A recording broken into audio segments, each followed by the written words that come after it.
The Springboks are on the verge of history.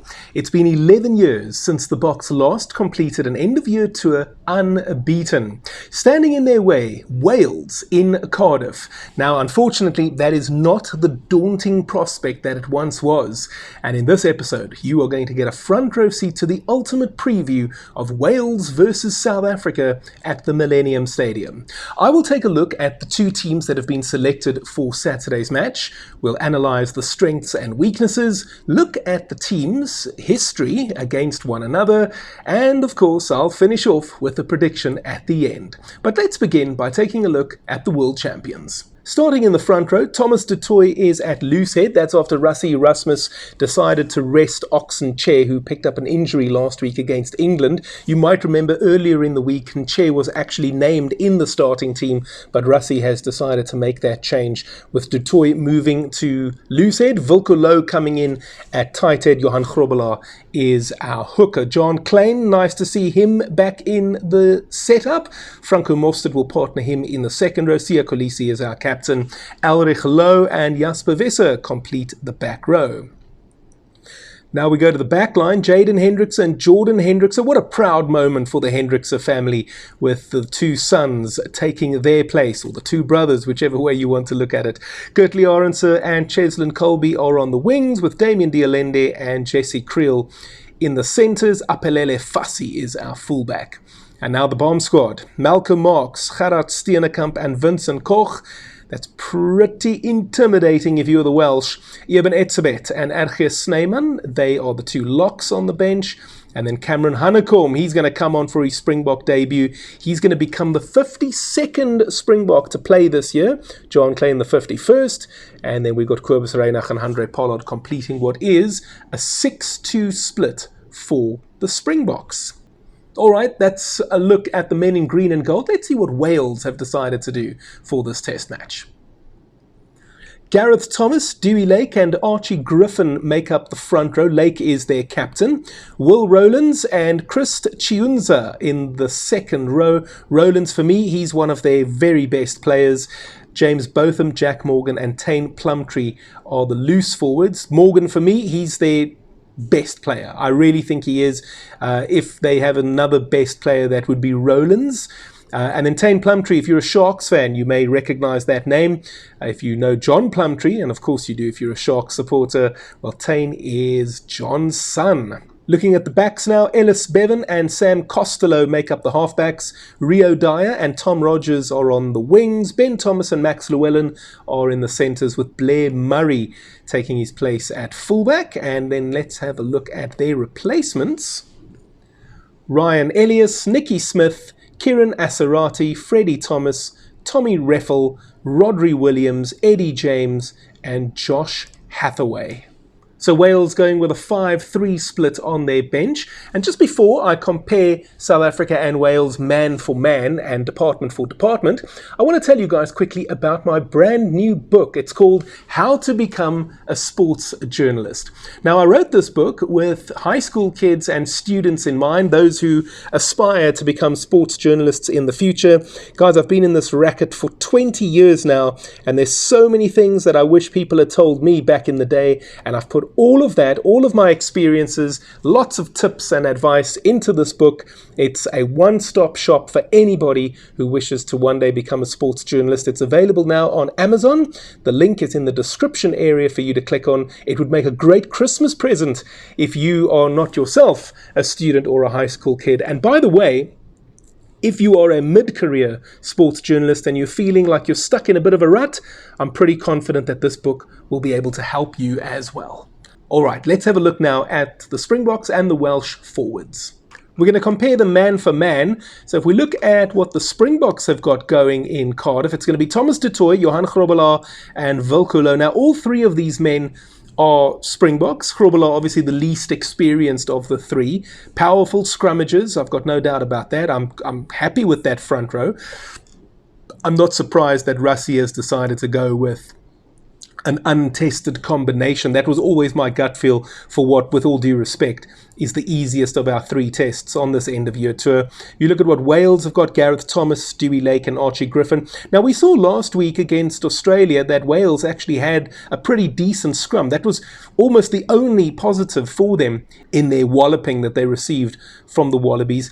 And then we look at South Africa: John Klein and Franco Mostert in the second row. They've got Will Rowlands and Chris Chiunza. Now, Rowlands, for my money, is actually a world-class player. For me, Wales have got 2 world-class players. Rowlands is one of them.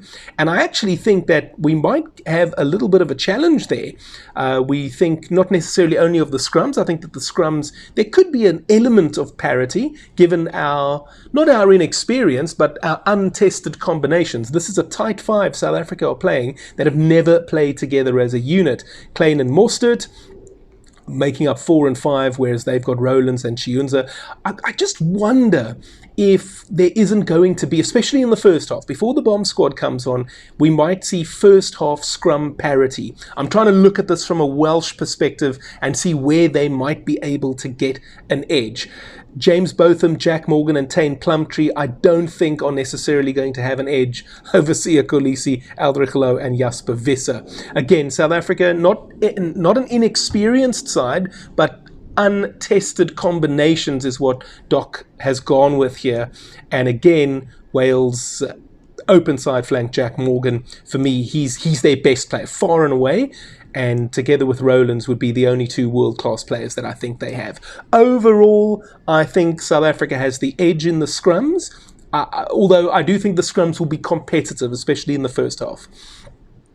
The line-outs, it could go either way, because again, we have combinations that are untested on the part of the Springboks, and we've seen our line-out hasn't been all that we would like it to be in 2024. So that might be an area where Gatland targets as a weakness on the part of the Springboks, if you can even call it a weakness.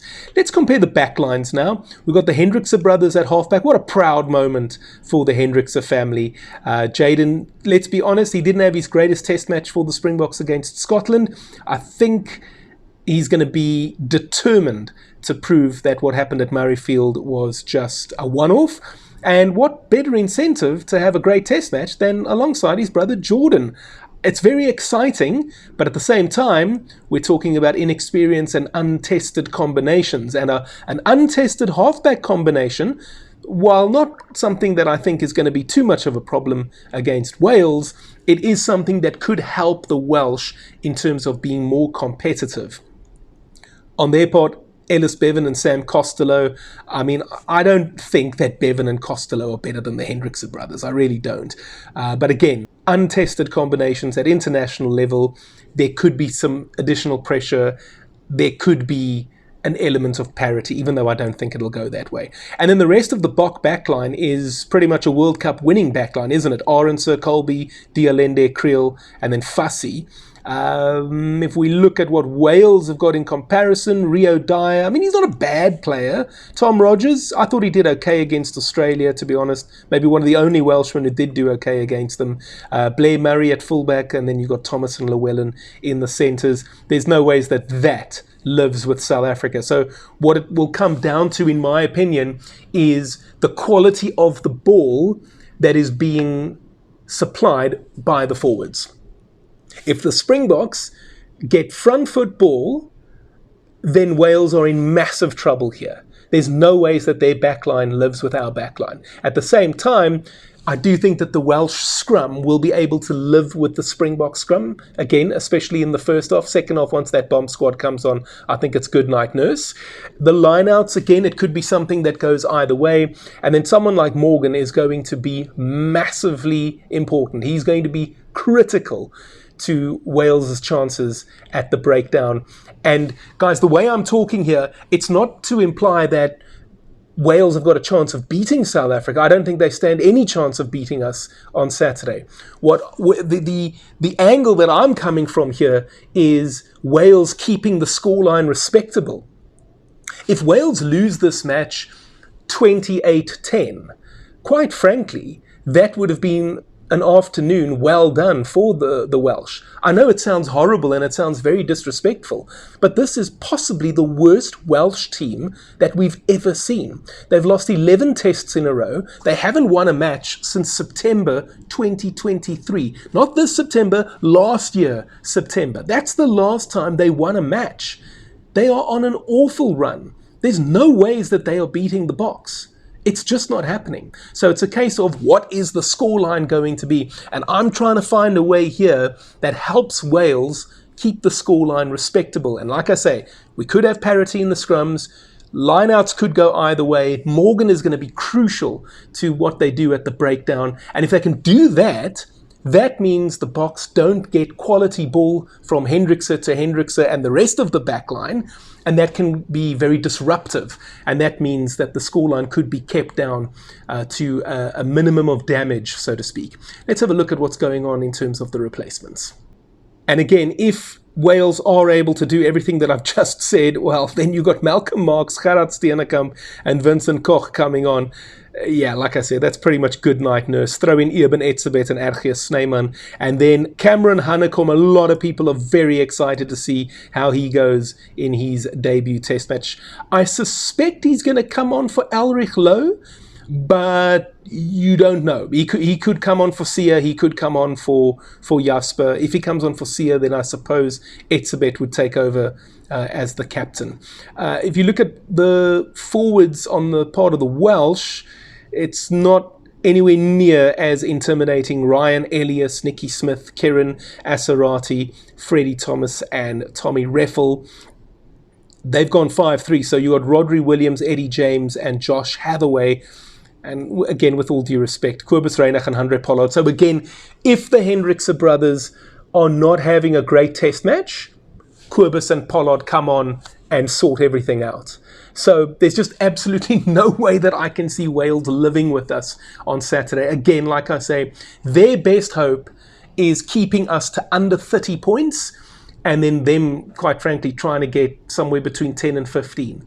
I cannot see it going any better than that for Wales. And it's very sad to be speaking like that about what is, let's be honest, a very proud rugby nation. They have supplied the world with some of the most wonderful rugby players. We go back to guys like Gareth Edwards, okay? But then I talk about myself, and as a boy growing up in the 90s, even when Wales weren't necessarily very strong, but they had guys, I think of Ian Evans. What a great winger he was. Neil Jenkins, I thought, was a magnificent player. More recently, Alan Wynne-Jones, Sam Warburton. These are warriors of the sport, not just of Welsh rugby, of global rugby. And to see them where they are right now, it's not very nice at all. Nevertheless, let's have a look at the history of the two teams. So South Africa and Wales have been playing each other since 1906. That's quite a long time. And 42 occasions this rivalry has taken place. The Springboks dominating with 34 wins. Wales have 7, and there's been 1 draw. Of those 7 Welsh wins, every one of them has come since 1999. So it took 93 years for the Welsh to actually beat the Boks for the first time. But that in itself is a bit of a skewed stat because they had only played each other, I think it was 10 or 12 or something like that times between 1906 and 1999. So not exactly the largest sample size. Nevertheless, here's the last 5 meetings between the two teams. 41-13, that was the Qatar Airways Cup match earlier this year at Twickenham. Last year, before the Rugby World Cup at the Millennium Stadium, 52-16. My honest take is I think somewhere between that 41-13 and 52-16 is what we're going to see on Saturday. Then there was a 30-14 win against Wales. That was in South Africa. We played them in a 3-match series. They won the middle test in Bloemfontein when Jacques Nienaber made several changes. It was a narrow defeat, wasn't it? 13-12. And then the week before that, we won the first test against them when Damian Willemse kicked a late penalty to win it for us, 32-29. Let's have a look and see what the coaches have had to say leading up into this. We'll start with Doc. This is our last match of the season, and we are determined to finish the year on a positive note. We selected a squad that shows a good mix of experience and youth, which is crucial as we look to maintain some consistency in selection, while at the same time giving guys like Jordan and Cameron, who have been exceptional at training on tour, a chance to show us what they can do. Here's what Warren Gatland had to say. Last week's result hurt. He's talking about that Wallabies annihilation. And we are just as disappointed by it as the fans. This week, we need to show real courage and front up against the world champions. And there's really not much talking left to be done other than to give you my prediction for this test match. Now, look, I think it could go one of two ways. The one is, as I've described, where Wales actually pitch up, they give it everything they can. Remember, they've made 5 changes, and they're playing for pride, they're playing for respect, they're playing for dignity, and they do everything they can, and it actually works, and they keep us to under 30, and they themselves get somewhere between 10 and 15, and that would be a respectable afternoon for Wales. It could also go the other way. I'm thinking 2007 Super 14 when the Bulls took on the Reds in the final round robin match and they put 90 points past them. It would be tragic if that happened to Wales on this occasion. South Africa have already put 90 points past Wales. Our record win over them was 96-13 in 1998 at Loftus. Percy Montgomery at that stage became South Africa's leading point scorer in a single match. Now, I don't think that it's going to be a 90-point blowout. I don't think it's actually going to be that first option where Wales actually keep us to under 30 and they themselves get between 10 and 15. I think that this Welsh side will come out fired up and determined, and I think that somewhere, somehow, they will score a try. I also think that what we saw last year at the Millennium Stadium and this year in the Qatar Airways Cup match, that is more or less what is going to happen. And I'm going to err on the lower side of that, given that we are fielding several combinations that are untested at international level, even though you could argue that maybe we're not going to get too much of a test from the Welsh. But I want to give them a little bit of credit, even though a lot of people would say they might not deserve it. So in the end, Wales will lose their 12th test match in a row, and the Springboks are winning this one 43-13. Okay, so what do you think? Let me know in the comment section down below. What is your score prediction? Do you think I'm being a little bit too conservative here? Do you think Wales stand no chance at all and we'll probably end up getting somewhere closer to 90? For their sake, I hope not. But I'd love to hear from you. Let me know what you think. And while you're down there, you may as well click the super thanks button. That's an opportunity to make a highlighted comment. I will hit the heart button on your comment and I will also reply to it. That's a promise. And it'll give you an opportunity to make a small donation to my channel, because I want to go to the Rugby World Cup in 2027, guys, and cover it for you daily from down under. Videos every day from Australia in 2027, but I need a little bit of funding to make it happen. So I would very much appreciate it if you would go for the super thanks. Otherwise, you can just crock roll the like button, and you can also subscribe to the channel if you haven't already done so. Now, I did mention earlier that the Springboks are looking to achieve an unbeaten year-end tour for the first time since 2013. Heineke Meyer was our coach back then. I did an exclusive interview with him. It's appearing on your screen over here. And South Africa went back-to-back in 97 and 96 on end-of-year tours. Gary Teichmann was our captain. I did an exclusive interview with Gary over here, where he not only talks about that, but everything else that you would expect in that interview, including the 1999 Rugby World Cup controversy. I look forward to your company in the next episode.